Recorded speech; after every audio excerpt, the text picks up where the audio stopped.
প্রতিমা বা শ্রী বিগ্রহের মাধ্যমে ঈশ্বর উপাসনা, এই বিষয়টির উপর ইতিমধ্যে যে ভিডিও দুটি মধুবনের তরফ থেকে প্রকাশ করা হয়েছে, সেই ভিডিও দুটিতে বেশ কয়েক হাজার ভিউয়ার্স আমাদের কমেন্ট করে জানিয়েছেন যে ওই ভিডিও দুটি নাকি একেবারেই ভিত্তিহীন। কারণ বেদে নাকি প্রতিমার মাধ্যমে ঈশ্বর উপাসনার পদ্ধতিকে কোনোভাবেই অনুমোদন করা হয়নি। তারা দাবি করেছেন যে বেদ অনুযায়ী ঈশ্বর হলো সম্পূর্ণ নিরাকার, তার কোনো রূপই নেই, তাই প্রতিমারূপে ঈশ্বর উপাসনার কোনো প্রশ্নই ওঠে না। তাদের মধ্যে অনেকে আবার বলেছেন যে উপনিষদ ও শ্রীমদ্ ভগবদ্ গীতায় নাকি সে একই কথা বলা হয়েছে, এবং তাদের দাবির সপক্ষে তারা বেদ, উপনিষদ ও শ্রীমদ্ ভগবদ্ গীতা থেকে যথেষ্ট সংখ্যক রেফারেন্সও দিয়েছেন। এবং তাদের চূড়ান্ত দাবি হলো, আমরা যারা প্রতিমার মাধ্যমে ঈশ্বর উপাসনায় বিশ্বাসী তারা নাকি ভুল পথে চলছি, তাই আমরা যেন আমাদের ভুলকে শুধরে নিয়ে তাদের ধর্মীয় মতাদর্শকে আপন করে নিই। তবে কি সত্যি আমরা ভুল পথে চলছি? বেদ অনুযায়ী ঈশ্বর কি সত্যি নিরাকার? সত্যিই কি সনাতন ধর্মীয় শাস্ত্রগুলিতে প্রতিমার মাধ্যমে ঈশ্বর উপাসনার পন্থাকে অনুমোদন করা হয়নি? উপনিষদ ও শ্রীমদ্ ভগবদ্ গীতায় বা কি বলা হয়েছে? চলুন দেখে নেওয়া যাক রেফারেন্স সহকারে। হরে কৃষ্ণ, আমি অনুরাগ দাস, আপনারা দেখছেন মধুবন।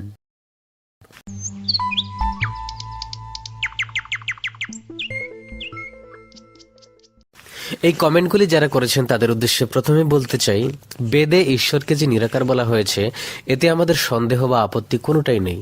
কিন্তু দুঃখের বিষয় হলো, আপনাদের মধ্যে অনেকেই হয়তো জানেন না বা জেনেও স্বীকার করতে চান না যে বৈদিক শাস্ত্রে ঈশ্বরকে শুধুমাত্র নিরাকার নয়, সাকারও বলা হয়েছে। কারণ ঈশ্বর হলেন সর্বশক্তিমান। বৈদিক শাস্ত্রে এমন অনেক মন্ত্র রয়েছে যে মন্ত্রগুলিতে ঈশ্বরের এক অপ্রাকৃত এবং দিব্য রূপের বর্ণনা করা হয়েছে। আজকের ভিডিওটিতে আমরা সেই সমস্ত প্রমাণ দেখে নেব, কিন্তু তার আগে চলুন একটু দেখে নেই গন্ডগোলটা আসলে কোথায়। সনাতন হিন্দুদেরকে সাধারণভাবে দুটি ভাগে বিভক্ত করা যেতে পারে, সাধারণ হিন্দু এবং ঈশ্বর সচেতন হিন্দু বা ধার্মিক হিন্দু। সাধারণ হিন্দুদের বেশিরভাগ মানুষই ধর্ম সম্পর্কে অজ্ঞ, অসচেতন এবং কুসংস্কারাচ্ছন্ন। এদের মধ্যে অনেকেরই ঈশ্বর এবং ঈশ্বর উপাসনা পদ্ধতি সম্পর্কে প্রাথমিক ধারণাটুকুও নেই। এমনকি এদের বেশিরভাগেরই এই জ্ঞানটুকুও নেই যে ঈশ্বর এক এবং অদ্বিতীয়। এদের বেশিরভাগই বিভিন্ন জড়কামনা বাসনা, ভয় ও কুসংস্কার দ্বারা প্রভাবিত হয়ে বিভিন্ন দেবদেবীর আরাধনা করে থাকেন। শ্রীমদ্ ভগবদ্ গীতা এবং শ্রীমদ্ ভাগবতে এই সমস্ত ব্যক্তিকে অল্প বুদ্ধি সম্পন্ন বলা হয়েছে, কিন্তু তাই বলে দেবদেবীরা কেউ কাল্পনিক নয়, তারা সবাই ঈশ্বরেরই সেবক বা সেবিকা। এটা একটা আলাদা বিষয়, এই বিষয় নিয়ে আমরা আলাদা করে ভিডিও তৈরি করব। যাই হোক, দুর্ভাগ্যবশত হিন্দুদের মধ্যে এই সাধারণ হিন্দুদের সংখ্যাই সব থেকে বেশি, অর্থাৎ এরাই সংখ্যাগরিষ্ঠ।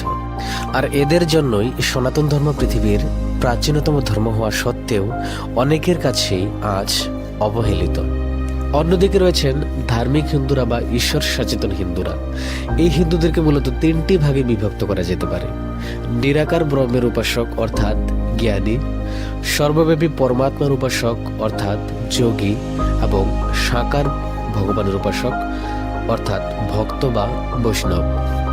এই তিন প্রকার উপাসকগণ একই পরমেশ্বরকে উপরোক্ত তিন রূপে উপাসনা করে থাকেন, এবং ঈশ্বর উপাসনার উপরোক্ত তিনটি পদ্ধতি প্রামাণিক, এবং এরা প্রত্যেকেই এক ঈশ্বরে বিশ্বাসী।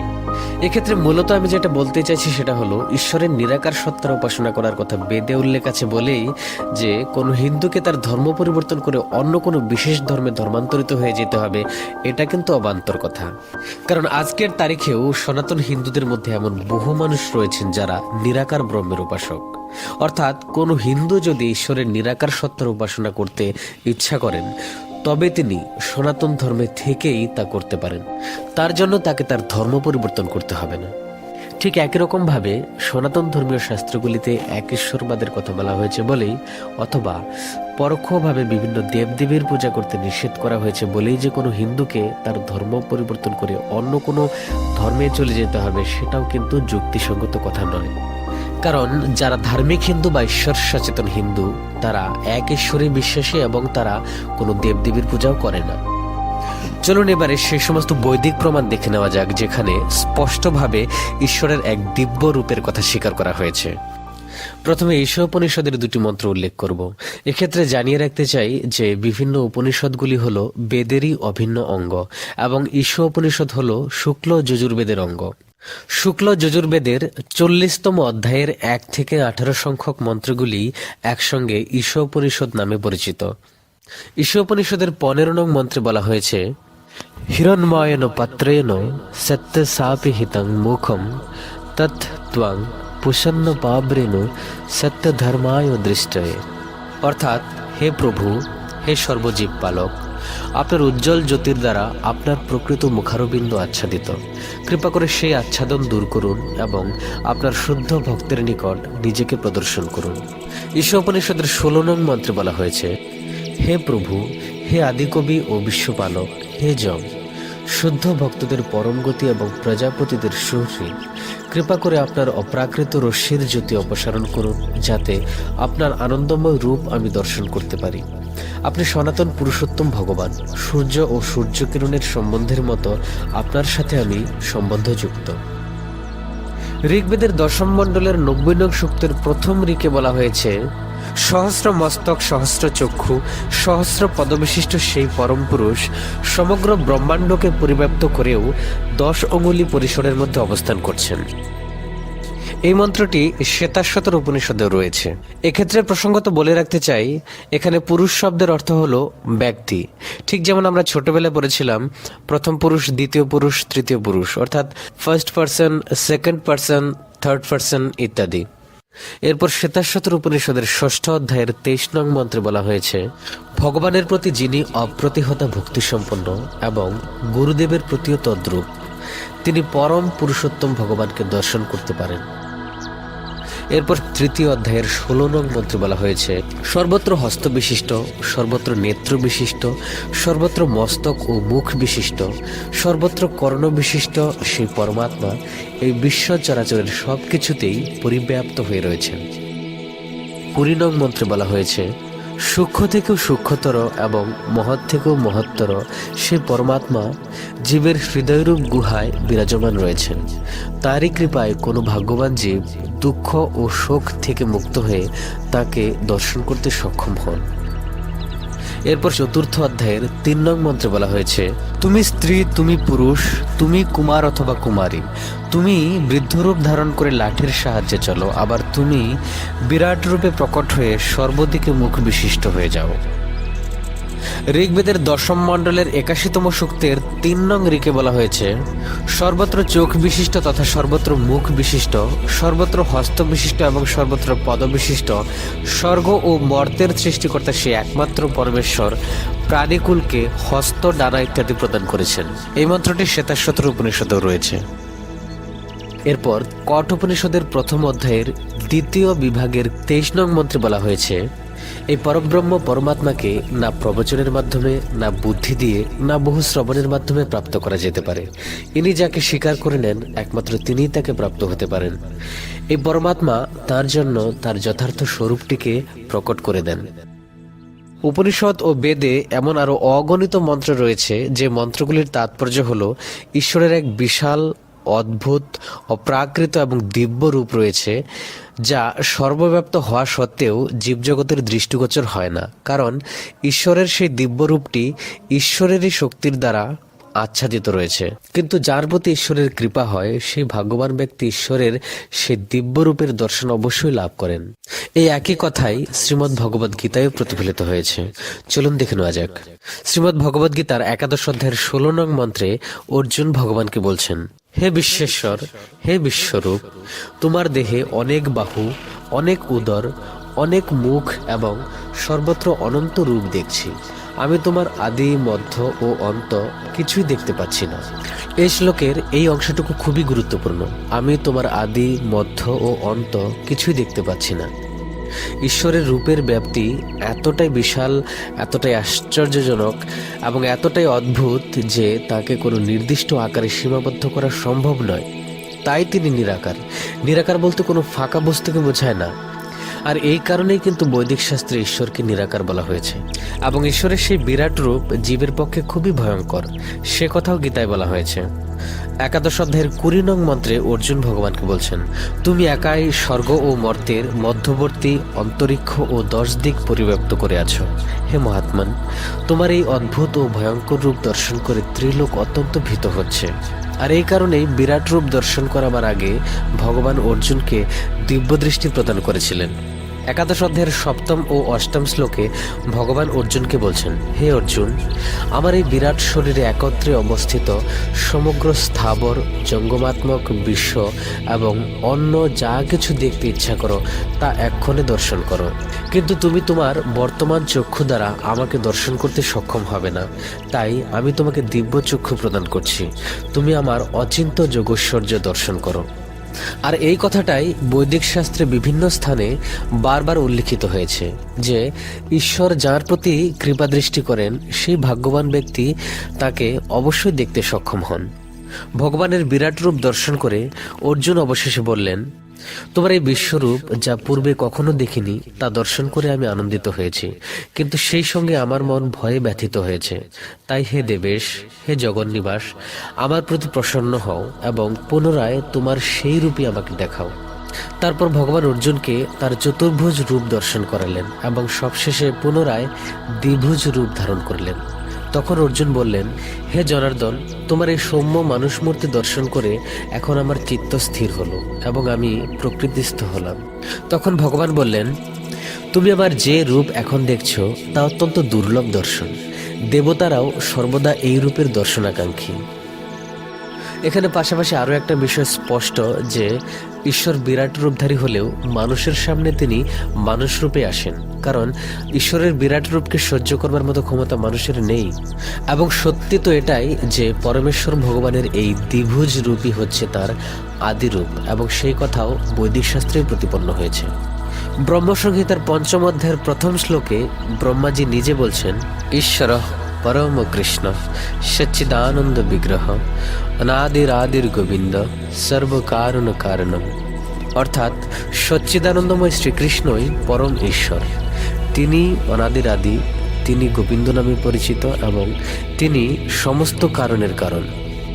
এরপর গোপালতাপনী উপনিষদের 19 নং মন্ত্রে বলা হয়েছে, এক উপাস্য শ্রীকৃষ্ণই সবকিছুর নিয়ন্তা। তিনি এক হয়েও বহুরূপে অবতীর্ণ হন। সেই সমস্ত ঋষিরা যারা অবিরতভাবে তাঁর উপাসনায় মগ্ন আছেন তারাই চিরস্থায়ী সুখ অর্জন করতে সক্ষম হন, অন্য কেউ না। চলুন এবারে দেখে নেওয়া যাক সনাতন ধর্মে প্রতিমা তৈরি করে ঈশ্বর উপাসনা করার শাস্ত্রীয় অনুমতি আছে কি নেই।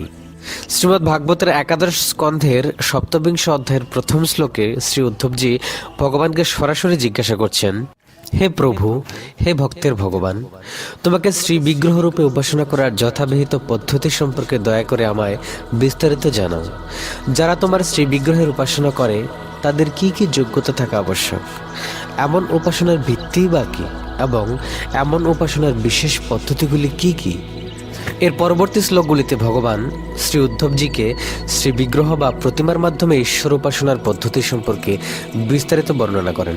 এমনকি কি কি পদার্থ দিয়ে বা কি কি উপকরণ দিয়ে প্রতিমা তৈরি করা যাবে সে কথাও তিনি বলে দেন। সেই বিশেষ শ্লোকটি এখানে উল্লেখ করছি।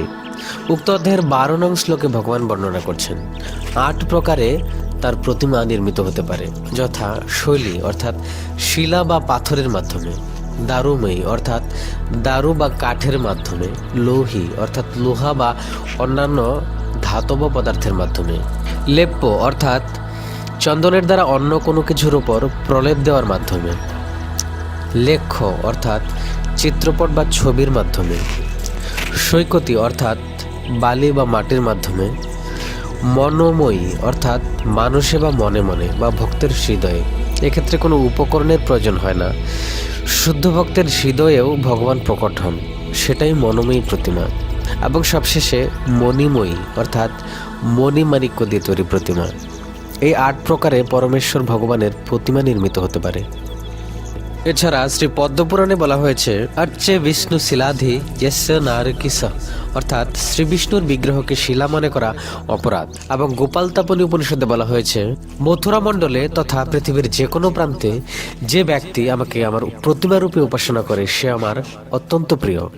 এত কিছুর পরেও অনেকে হয়তো প্রশ্ন করবেন যে তাহলে বেদে যে বলা হয়েছে না তস্য প্রতিমা অস্তি, অর্থাৎ ঈশ্বরের কোনো প্রতিমা নেই, এর অর্থ কি?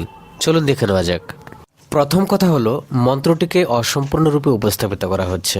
এটি এই মন্ত্রটির সম্পূর্ণ রূপ নয়, এর আগে বা পরে আরও কিছু রয়েছে। দ্বিতীয় কথা হলো, এই মন্ত্রে ঈশ্বরকে না তো সাকার বলা হয়েছে, না নিরাকার, না ঈশ্বরের প্রতিমা সম্পর্কে কিছু বলা হয়েছে। বৈদিক শাস্ত্রের শ্বেতাশ্বতর উপনিষদ ও শুক্ল যজুর্বেদে এই মন্ত্রটি রয়েছে। শ্বেতাশ্বতর উপনিষদের 4th অধ্যায়ের 19 নং মন্ত্রে বলা হয়েছে, নৈন মূর্ধং ন তির্যঞ্চং ন মধ্যে পরিজগ্রভৎ ন তস্য প্রতিমা অস্তি যস্য নাম মহাদিয়শ। অর্থাৎ কেউ তার আদি মধ্য বা অন্ত উপলব্ধি করতে পারে না। তিনি গ্রাহ্যাতীত বস্তু, তার কোনো উপমা নেই, তার নাম অনন্ত মহিমাপূর্ণ। এরপর শুক্ল যজুর্বেদের দ্বাত্রিংশ অধ্যায়ের 3 নং মন্ত্রে বলা হয়েছে, না তস্য প্রতিমা অস্তি যস্য নাম মহতি যশ হিরণ্যগর্ভ ইত্যেষ মামাহিংসিদিত্যেষা যস্মান্ন জাত ইত্যেষ। অর্থাৎ তার কোনো তুলনা নেই, তার মহৎ যশ আছে, তিনি হিরণ্যগর্ভ, তার প্রতি অসূয়পরায়ণ হয়েও না, তার থেকে ইন্দ্র প্রভৃতি দেবতাগণ জাত, তিনি সরাট। এই মন্ত্র দুটিতে কেবলই ঈশ্বরের মহিমা কীর্তন করা হয়েছে। এই দুটি মন্ত্রেই না তস্য প্রতিমা অস্তি কথাটির একটাই অর্থ দাঁড়ায়, সেটা হলো তোমার কোনো তুলনা বা উপমা নেই, অর্থাৎ ঈশ্বরের কোনো তুলনা বা উপমা নেই। সংস্কৃতে প্রতিমা শব্দটির বেশ কয়েকটি সমার্থক শব্দ রয়েছে, তাদের মধ্যে একটি হলো তুলনা বা উপমা। যখন কোনো ব্যক্তির খুব প্রশংসা বা গুণকীর্তন করা হয়, তখন তাকে বিভিন্ন সুন্দর বস্তুর সঙ্গে তুলনা করা হয়। কিন্তু যেহেতু ঈশ্বরের কোনো তুলনা নেই, কারণ তার তুলনা তিনি নিজেই, তাই এখানে বলা হয়েছে যে না তস্য প্রতিমা অস্তি, অর্থাৎ তোমার কোনো তুলনা নেই। এই প্রসঙ্গে আমি বেশি কিছু বলতে চাই না, কারণ অনেকেই মনে করতে পারেন যে কথার মারপ্যাচের মাধ্যমে আমি এই মন্ত্র দুটির অর্থ বিকৃত করে আপনাদের সামনে পরিবেশন করছি। তাই এ বিষয়ে যাদের মনে এখনো সন্দেহ রয়ে গেছে, তাদেরকে আমি অনুরোধ করব, আপনারা দয়া করে শ্বেতাশ্বতর উপনিষদ ও শুক্ল যজুর্বেদের সংশ্লিষ্ট অধ্যায় দুটি সম্পূর্ণরূপে পাঠ করুন। দেখবেন আপনি নিজেই উপলব্ধি করতে পারবেন যে ওই অধ্যায় দুটিতে কেবলই ঈশ্বরের মহিমা ও গুণকীর্তন করা হয়েছে, ওখানে তার প্রতিমা বা বিগ্রহ সম্বন্ধে কোনো কথাই বলা হয়নি। শেষ করার আগে বলতে চাই, আমরা যারা বাস্তবিক অর্থে বেদ আদি শাস্ত্রের প্রকৃত মর্মার্থ হৃদয়ঙ্গম করতে চাই, তারা যদি দয়া করে অকপট শ্রদ্ধা সহকারে যোগ্য গুরুর তত্ত্বাবধানে এই সমস্ত শাস্ত্রের প্রামাণিক ভাষ্যগুলি পাঠ করি, তাহলে দেখব যে প্রকৃত সত্য আমাদের হৃদয়ে উন্মোচিত হয়ে যাবে। কারণ বেদ হলো শাশ্বত জ্ঞানের উৎস, যা স্বয়ং ঈশ্বর শ্রীমুখ নিঃসৃত বাণী। মানব সভ্যতার প্রথম অলিখিত সংবিধান হলো বেদ, যা প্রথমে ঋষিমুনিদের স্মৃতিতে ছিল, তারপর লিখিত রূপে মানব সমাজে তা বিদ্যমান হয়। এই বেদই হলো পৃথিবীর প্রথম ধর্মগ্রন্থ, এবং এই বেদেই প্রথম ঈশ্বরের অস্তিত্বের কথা স্বীকার করা হয়েছে। সেই ঈশ্বর যিনি সর্বশক্তিমান এবং স্বয়ং সম্পূর্ণ। আর যিনি সর্বশক্তিমান, তিনি যেমন নিরাকারে অবস্থান করতে পারেন, ঠিক তেমনি তিনি আকারও পরিগ্রহ করতে পারেন। সে কথাও বেদেই স্বীকার করা হয়েছে। হরে কৃষ্ণ।